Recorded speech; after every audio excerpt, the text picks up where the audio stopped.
My name is Jeanne Claire. I'm a recovering art critic. Hi,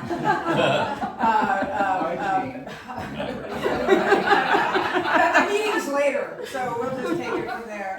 And now living in Portland full time. And Marjorie and I overlapped in Austin, so that is why I'm here at this talk. I'm delighted to welcome everybody, and I'm going to, for those of you who don't know, this woman in the fabulous black and white outfit is Marjorie Moore, our artist.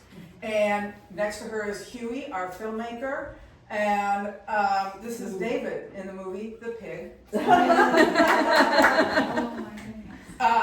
This is Nancy in the role of the chicken. Oh, This is Betsy, who was in the role of the cow. So I'm going to sit down now, and puts it all into context for everybody who's seen the film.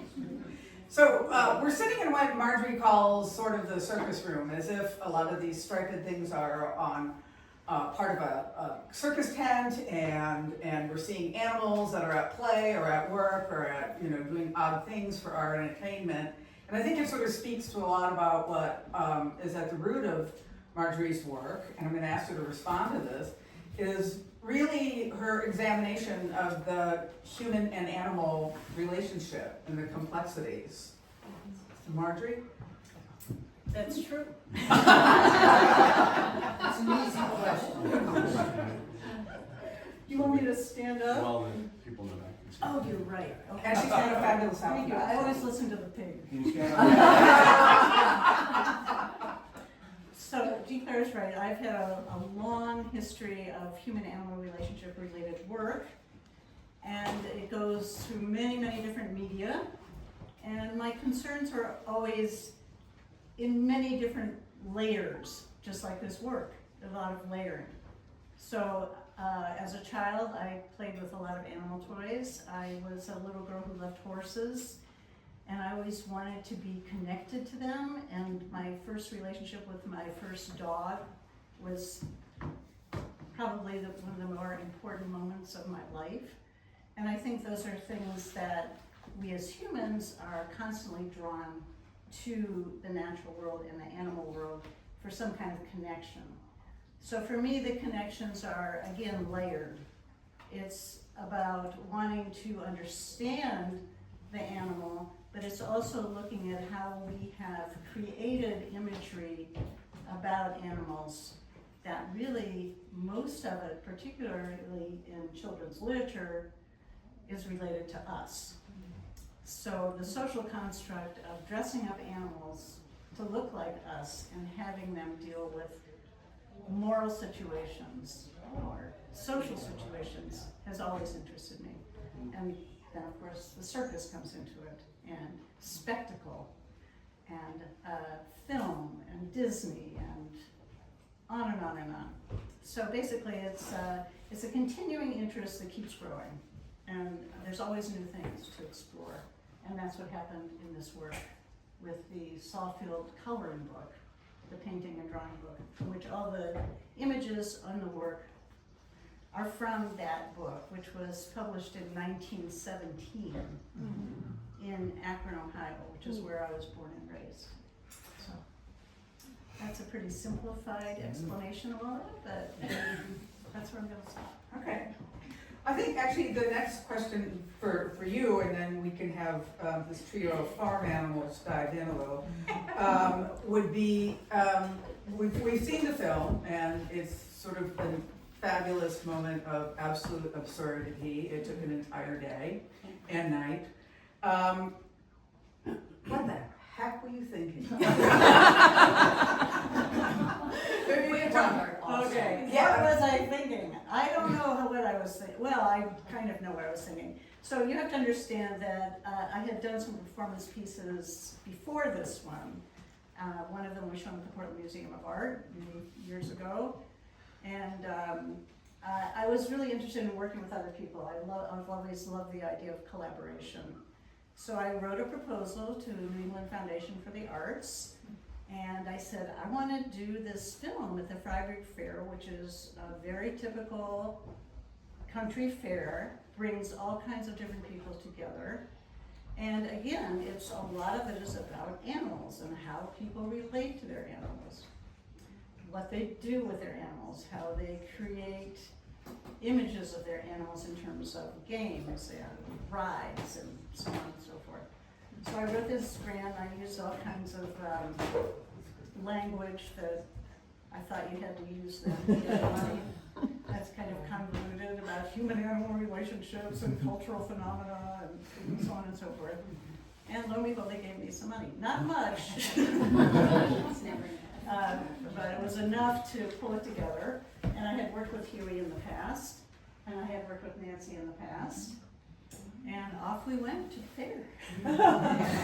And we didn't really have a script at all. We just said, well, we're gonna go to the barns and we're gonna go to the food stalls, we're just gonna do this and see what happens. And that's what happened. So what was I thinking? Yeah. I don't know exactly. So you trusted in your collaborators enough yeah, absolutely.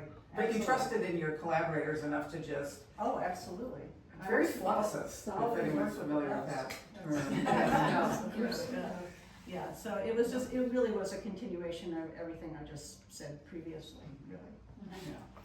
Now I'd like to turn it over to the barn animals. I mean, obviously. We were really city animals. City animals, please. Visiting our farm cousins. Okay, I apologize. For all of us, it was the first time we'd ever seen our cousins. And been to a fair. And been to a fair? Yeah. You were that domesticated? I was actually a back office Pig? a person that did a lot of bookkeeping and paperwork and stuff, and I've never really quite seen anything like this before.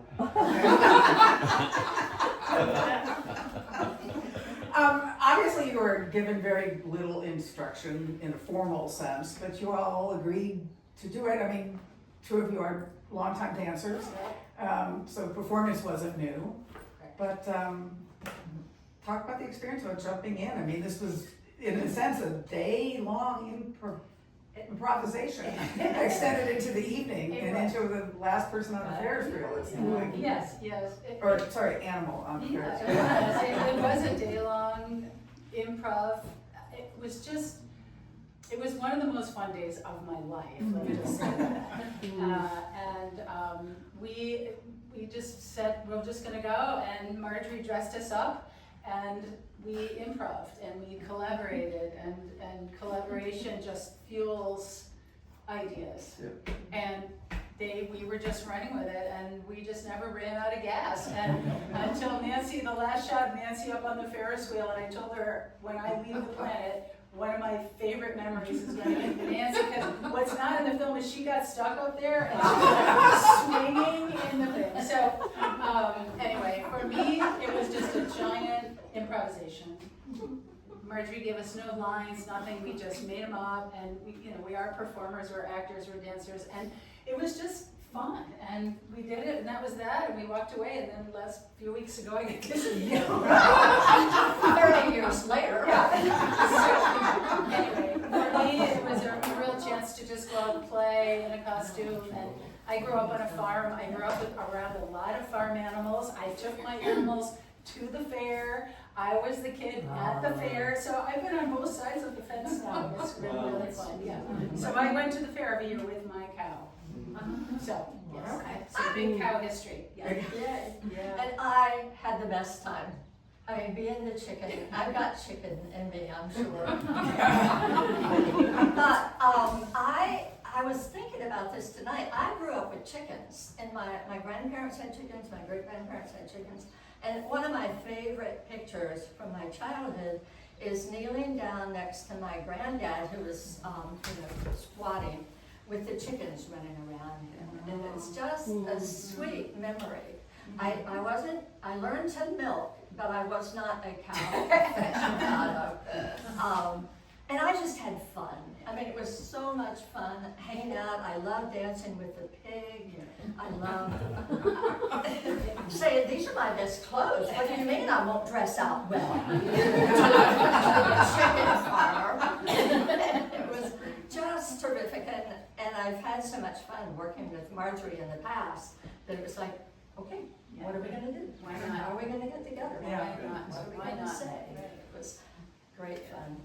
Thank you. And it was great having Huey there. Yeah, I was too. just gonna ask you, it was, as a filmmaker, without given, obviously not having a lot of direction, you had to sort of self-direct for an entire day, as well as deal with a lot of people who were not necessarily the performers. Right. Could you yeah. talk about that a little bit too? Well, I'm a documentary, most of my career has been in making documentaries. So I'm very used to filming what we call cinema verite, or, you know, fly on the wall type of stuff, which of course, you know, there's always the opinion of the camera operator, what you see. But it was amazing when Marjorie contacted me after eons and said, let's do this again. It was, I was amazed at how they stayed in character all the time. You know, because there's a lot of footage you don't see, and I was filming, and they were really into it. And I think it goes back to, of course, Marjorie, whose concept, idea of this, as she's, you know, can say much better than me, the interaction of humans and animals dressed. And then, of course, her outfits that she designed were very appealing, artful, playful. So you put that in a crowd of people that, you know, not necessarily have been to art galleries or anything, you know, just going to a fair, and all of a sudden they just accepted everybody. They didn't mind me filming them. They, you know, and then you know, those priceless moments with the chicken farmer, you know, all ad-libbed, and of course, you know, the pig judging, unannounced. We just said, can you be entered in the fair? And the cow watching the calf scramble, and we added those little dialogues in the Yes. edit room. Yeah. But I love, you know, Betsy's moment, intimate moment with the cow. They were kind of rubbing noses at some point. So yeah, it was just a lot of stuff to document, and then Marjorie and I, you know, spent time editing and refining it down to what you finally see. Yeah, I think one of the interesting things for me was that I had never seen this footage until 2 years ago. Oh my God. So the project at the time, we finished up, and I was in the midst of a move, leaving Maine for Texas. So I can remember telling Huey, I said, you know, I don't know what we're gonna do with this. I'm in a transition situation, and we'll just put it on the back burner. So finally, in 2023, I think it was, I said, I've got all these tapes and all this stuff from all these old performance pieces. This has got to be digitized. So that was done, and then I have to say that one winter in February, I said, Jenny was up visiting my daughter from Texas, and I said, would you like to watch some of these crazy videos? I mean, I haven't really seen the one that I did at the Fryeburg Fair. So we sat and watched about 2.5 hours of footage. And we honestly, I just said, oh my God. This is nuts. And we have I remember Jenny saying, Mom, you've got to do something with this. I said, okay. And then I realized, oh, I'll bet Huey still lives in the same house. And so we spent all last winter really going through it and trying to get it down to something that you could actually watch. So it really was a joy, honestly, to just remember what a good time we all had. One thing I noticed watching it was you really, I hope, you capture, or we captured the interaction between the animals and the people there. You know, you have to remember, they're just at the fair, and all of a sudden these three, and their farmer, you know, gentlewoman farmer here, herding them down the fairway, and, you know, midway or wherever, and it was, they just accepted it. Just was part of the, you know. I think that's one of the more profound things when I watched it. I was thinking, you know, that how I mean, and it speaks a lot to, again, what's sort of a big part of this work that we're surrounded by is this whole animal-human relationship and how willingly everybody accepted these people dressed as animals and didn't blink and interacted, and then, but yet, you know, when you were talking to the young man about the pig and they're friends but doesn't have a problem killing them, and I mean, it kind of lands really big that our relationship is incredibly complex with animals and seemingly, you know, diametric at times. But I mean, I'm interested from the performers and actually everybody. I mean, what was it? I mean, did you expect to startle people, or was it a surprise that nobody seemed to react? And did it say something to you about what our relationship was with animals and people? Can I start with, first I want to just invite everybody to experience a moment at the fair. Okay, so take your hands and go like this and this, and then put them in front of your eyes. Okay, now this was the view, I don't know about you two, this was the view that I had of the fair. You notice the eye sockets didn't really line up with the human eyes behind them, and so they were magnificent heads. But for me at least, I could not really see very much. I was going like this all the time trying to see. Unfortunately, Marjorie was leading us around, and then I would like hold on to Nancy or Betsy to just, and so it was, in a sense, it was a little bit like, okay. And there was a tremendous sense of acceptance. Every once in a while you'll notice in the film, I think especially the carny workers, you will notice, they have had everything thrown at them. You know, every scam, everybody that's an exception, every bad behavior. And so you didn't see a lot of humor from the people who do this 24/7, 52 weeks out of the year. But others, like the people, the presenters and the judges and everyone, I mean, they were just folks. And you know, they were just very inviting and accepting. Every once in a while, like when we were standing, I was embarrassed when I watched the film and saw that we were all standing up during when they were trying to capture the cows and the people behind us were like, so go ahead. Well, I'm sorry, but one thing that really spoke to me in the film and in relation to all of this, when you mentioned the carny workers, was the young woman who just let us play that game, and she didn't even blink an eye. She was incredible. Okay, you know, they're just like, I'm just Here's doing your my job. prize. She never reacted to us at all. It was fabulous. It was just like, yeah, okay, all right, and we played. And she did play, and she played. She was great, you know. Yeah. Just There was some others, we filmed one other that didn't make it to cut because she was just wonderful. Yeah. You know, it wasn't like that was the only one we filmed. Yeah, that's right. I don't mean to say they were all nasty, but you could see like the guy with the 1,000-pound pig or whatever it was. He was like, and the guy in the Ferris wheel was like, give me a break. Hold on, I got work to do. Yeah. So I just want to go back to the original question was about the characters.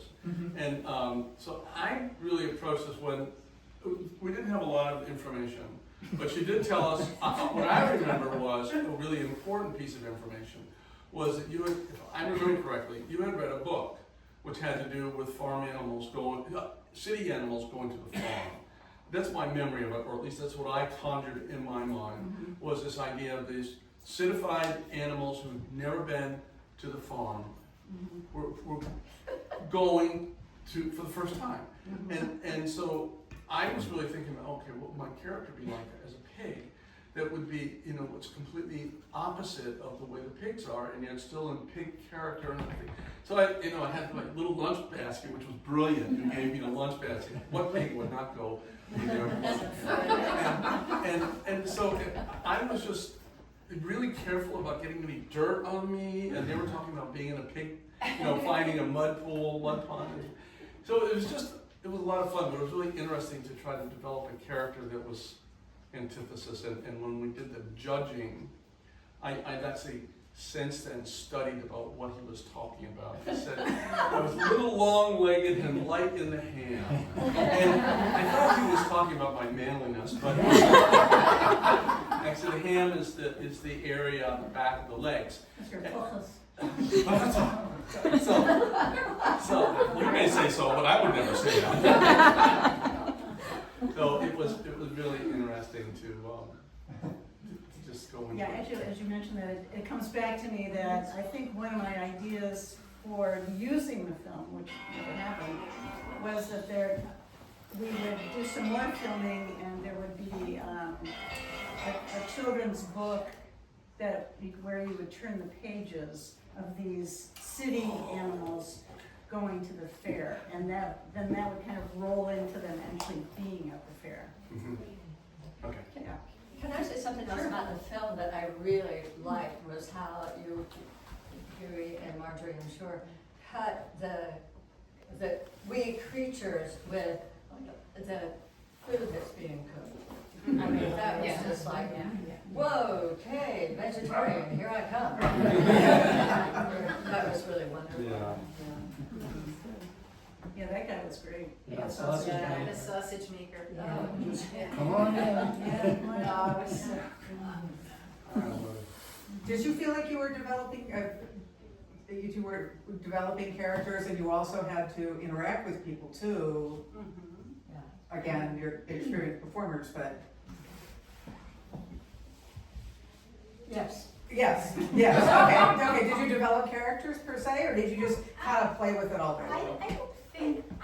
well, for me, it wasn't that conscious. It was just, let's just go and see what happens. It was more I didn't movement think I was based. developing Yeah. anything. It was because there were so many different scenarios that were just like popping up, and may not have agreed with developing a character, Right. because if I want to be this kind of character, but that looks better over there, Yeah. you know, sometimes that can sort of stifle you when you're in an improv Yeah. situation, like, well, you know, so I would say no, I didn't develop it all, I just played all day and just, it was just And fun. I paid attention to the movement because Yes. you can Yeah, have we all much were more, that you know, way, yeah. specific movement. Yes, yes. Yeah. Right. And I was really thought about and watched how pigs walk, and so I was really trying to take really short steps and stay in character, and yet at the same time it was like, oh, okay, we're gonna do this now. So I mean, it didn't fit, there was nothing rigid about it. Yeah, No. right. There was sort of a starting point, and it evolved as the day went on. Yeah. For some reason, I decided that my voice would be very high and squeaky, and I guess that was maybe squeaky pig, I don't know. The other thing I'd like is, I mean, this happened many years ago, and now you see the film and everything, but now you're looking at a larger body of Marjorie's work that's related, and how you're squaring that with your experiences of the day, and you're having been deeply involved for a whole day in creating a work with her. Do you have Huey? I mean, you've probably spent more time looking at that footage than anybody, and now you see all this around you again. That's continuing this idea of animal-human relationships and the deep contradictions and complexities that there are. Yeah, well, we talked, at first I wanted to know, well, you know, how are we gonna cut this? You know, and I said, is it gonna be part of the exhibit? Do you wanna have I haven't seen these, but do you want some of the images or paintings or, you know, pennants here or whatever, which I didn't know at the time, whatever you're creating be part of it. We did discuss that for a moment, but we said, no, we'll just let it document, because I think as I said, your concept, and it was a consistent concept, you know, in other words, it fits very well with the exhibit, I think. So you know, Marjorie has a strong vision, because of this idea of the interaction of human and animal. I mean, we did the PMA exhibit with that was Canis Canis. We did some animations called Toying in the Woods. So we done some work together. So I don't know if I'm answering your question really, but you know, the consistency, I think it just fits in with your larger vision. Yeah, Huey, I think one of the reasons I always liked working with Huey was that we didn't have to have something set in stone. He was always willing to play around with some of my ideas and then give me some feedback about, well, how is that going to fit in, or how are we going to utilize realizes. So again, it's that whole idea of collaboration that we work well together. Okay, I just want to say something about filmmakers. I have the tremendous respect. I had to edit a video that Betsy and I did years ago, which was about individual educational plans. I don't know if you remember IEP, and you played the Statue of Liberty. Right. So it was a video, it was an educational video, but funny, about children with disabilities and how they fit into school and the individual educational plans that they need and who's at the table. And that was the theme of it, who's at the table. And we filmed that, and then I had to help edit it. And it was with another filmmaker. But nonetheless, I was just overwhelmed with the choices that have to be made, and the decisions, and where you cut, and how you edit, and throwing away, in a sense, throwing away your children, the things that you have filmed that you really believe, that's a great piece, but it doesn't fit. And having to make those decisions, I'm infinitely always impressed with that. Turning it to Nancy and Betsy, how do you, I mean, after having had this experience, now reflecting on it, and then seeing all of Marjorie's work, sort of like, well, we're sitting in it. Do you want to comment on that? Sure. Well, I will say that for me, there's a very big discrepancy between animals at the fair and animals at a circus. Those animals at the circus are, to be looked at, they're performing, and then they're gone backstage. They're almost like actors. And at the fair, the animals are also to be looked at, but they're also, a lot of them are going to be eaten. A lot of them are personally connected to the other animals that they're with. And they often, you'll see at a fair, like whole families of animals, like you'll see a calf with their mother or chick. So for me, it's a very different experience going to the fair and looking at those animals who are really involved with humans and each other, versus the circus, which for me is like, I'm going to go see a show. And part of the fair obviously is the show, like the calf steering and the judging and all of that jazz. But so this for me feels more intimate with working around with the animals, because we could stick our faces right up to, which we did, and it was so that struck me, and also the human quality of the animals at a fair versus in a circus situation, where we hear a lot of horrible stories about how they're treated. And for me, a circus animal, my empathy is stronger for a circus animal than a farm animal. I don't know, they might be queens of the road and have giant fans at there, but overall, and then maybe again, it's because I grew up with a farm situation, but for me, it was just like hanging out in my barn. So. I go to the circus. I used to go to the circus. I don't go to the circus like I don't go to zoos anymore. But the circus animals are captive. And I think farm animals are sometimes, they're food, but they're sometimes part of the family also, and that makes it even. But in terms of Marjorie's work, the fact that you have carried on this relationship for such a long time, that's extraordinary. I changed my mind about what I'm going to do. Drop of a hat, but this is amazing. Well, again, there is a huge difference between a farm animal and a circus animal. But what is not so different is that there's a human-animal relationship. And I think that's what I'm always after. So the depiction of the way these animals were portrayed was kind of loving for children to look at and relate to. And so those are the things that I'm always looking for. It's like there's always questions like, is it okay to do that? Should I be doing this? Why am I reading this? Why did they write about it in this way? On and on and on. So it's there's never a simple answer to any of those equations, but it's the process of looking at those things, I think, that has kept me motivated for so many years. And like you said, the layering, you can see it in these here, and those interesting stripes, they're very artful, they're colorful. Are they fences? Are they cages? You know, are they just layers of looking back through time? And I think when you watch the video, it's a similar type of thing. Is there a joke here? Is this real? You know, what's going on? Right. If you don't mind, I'd like to ask Marjorie a quick question. Sure. Which was that I talked about his editing choices, but you also had to confront the same thing regarding all the footage about this.